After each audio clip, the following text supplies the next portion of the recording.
I'm sure they carried that live. I'm very happy to take some questions. Andy, yes. Thanks very much. Andy Bell, 5 News.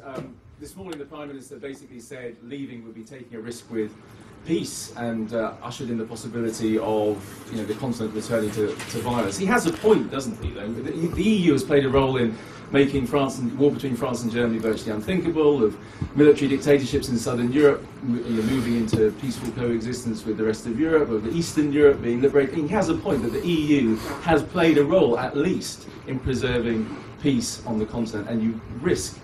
There is a risk of plunging back into violence if you start to unpick that with Britain. I don't think the Prime Minister can seriously believe that leaving the EU would trigger war on the European continent, given that he was prepared only a few months ago to urge that people should vote leave if they failed to get a substantially reformed European Union. We have not got a substantially reformed European Union. The thing is virtually identical to before. I think it very, very curious that the Prime Minister is now calling this referendum and warning us that World War III is about to break out unless we vote to remain. I think that is not the most powerful argument I've heard. Everybody knows that peace in Europe over the last 60, 70 years has been guaranteed by the North Atlantic Treaty Organization. I mentioned earlier the NATO intervention in Bosnia that was in the former Yugoslavia that was in the end decisive in bringing that area back to peace. The European Union, as you will remember, exacerbated the problems by the premature decision to recognise Croatia. And if you want an example of EU foreign policy making on the hoof and the EU's pretensions to running a defence policy that have caused real trouble, then look at what has happened in Ukraine. I think it's very, very important that we don't muddle up the role of the EU with the role of NATO, and to say that the EU has been the guarantor of peace on our continent risks, in my view, undermining that fundamental defence architecture that is the North Atlantic Treaty Alliance, and has been primarily responsible for peace in our time. Michael. You said, Mr. Johnson, that the EU is becoming a force for instability and alienation. But in that case, don't we have a duty to stay and put a brake on that? Well, thanks, Mike. I mean, I tried, I think, to deal very extensively with that very argument, because I think it is something that people intuitively feel that maybe we should try and help our neighbours by going for reform. And the difficulty is that we have failed to see any reform. We haven't produced any reform by our negotiating efforts over the last 6 months. The UK agreement, as I've said earlier, was delivered nothing by way of treaty change, no change on borders, no change on the contributions the UK makes, no change on anything. I think what that really showed people is that you stay in, they're not going to listen to you. So the best bet, I think, for thoroughgoing reform, for devolution in Europe, for a continent, for a programme to get a grip on what is happening, to end this sense of alienation, is to vote leave on June the 23rd and make the European elites think again about the direction they're going. And that is by far the best answer. Yes, Robert. Just on this issue of the role that Europe has played in bringing peace and stability, in your marvellous best-selling book on Churchill, you did say the EU had been, quote, a spectacular success in bringing peace and stability to the continent. Have you changed your mind? Well, Winston Churchill was very clear that the European Union might have its merits, but that Britain should have no part in it. And if you remember what he said was that the most important thing about our country was our democracy. That's the biggest export that we've made to the world, the most important thing that we have to contribute to the arguments in Europe. And at the moment, it is that democracy that is being undermined, and it is the undermining of that democracy in Europe that, in my view, is provoking this adverse reaction, and that is causing alienation and instability. Yes, Anushka. I'm sorry. Anisha Sun from The Guardian. We're parents. You really, really want Brexit. But you must accept that there are some risks involved with Brexit, and I think the public deserve to know what they are. I'm just wondering if you could specifically say what the risks might be and how the UK would deal with them. Well, I think that the greatest problem we've got at the moment, in my view, is the endless tendency in this conversation to talk down Britain as a means of winning this argument. And that is the single biggest threat that I can see, is that people on the Remain camp will continue to run scare stories about World War III or bubonic plague or whatever it happens to be. And actually, they may in the end inadvertently do material damage to people's confidence about this country.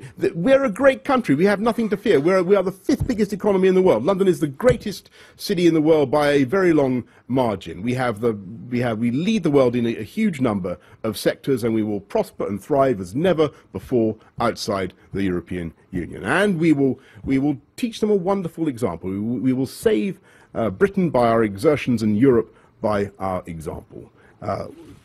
2 more. Yes, sir.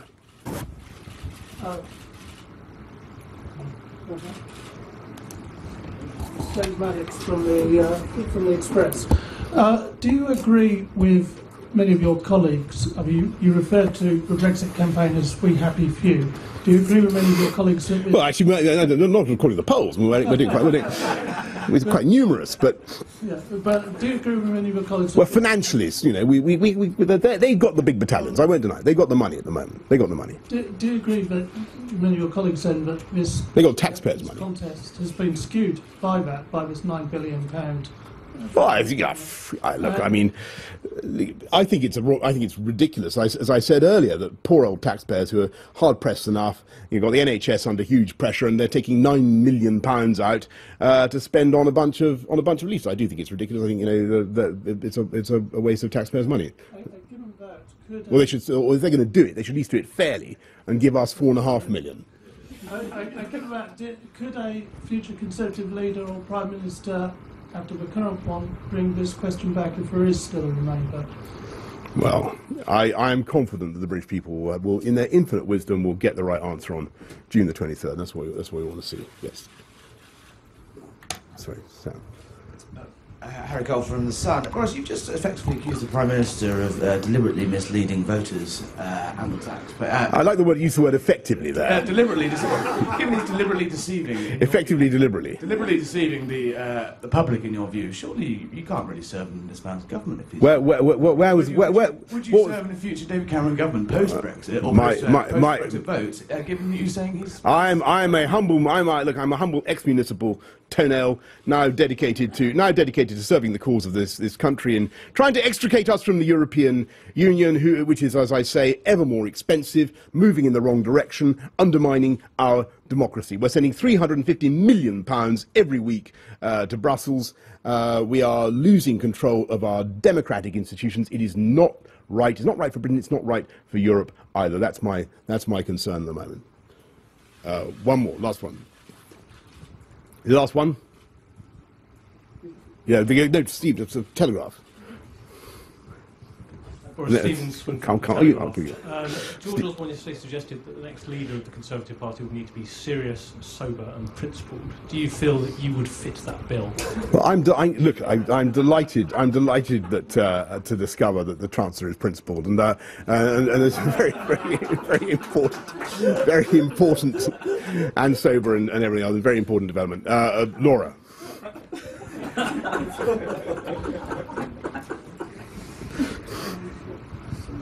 Joking apart, Mr. Johnson, there is a very serious suggestion that's been made by the Prime Minister this morning. Do you think David Cameron is telling the truth when he's telling voters leaving the EU would risk peace on our continent?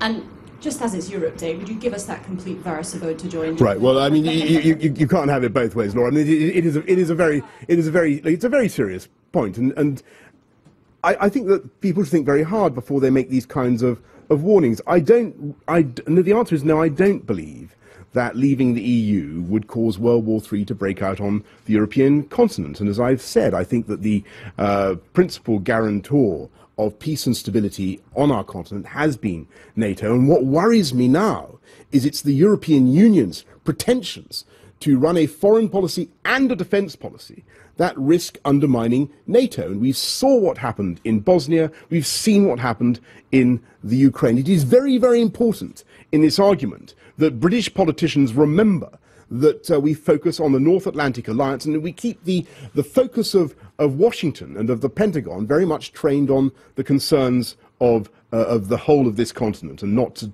turn their eyes away. And that means keeping the focus very much on NATO. All the EU can do in this question, in my view, is cause confusion. And as we've seen in the Balkans, I'm afraid, a tragic instability for a long time in the Ukraine.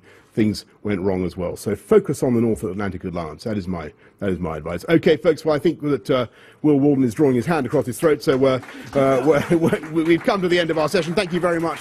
Thank you very much for coming.